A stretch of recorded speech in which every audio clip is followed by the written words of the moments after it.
Here's how to disable a professional Instagram account if you have previously switched to one and no longer wish to use it.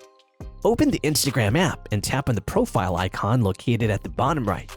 On the profile page, you'll notice the professional dashboard option.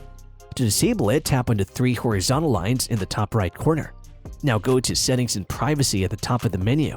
Within the settings, you'll see a section specifically for professional accounts known as Creator Tools and Controls. This section is visible only if you have a professional account. Access Switch Account type within the section and you'll have the option to switch back to a personal account. Simply tap on Switch to Personal Account and your Instagram will transition back to a personal profile. This effectively deactivates the professional or business creator account on your device.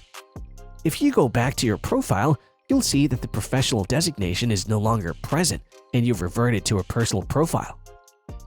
I hope this explanation is helpful.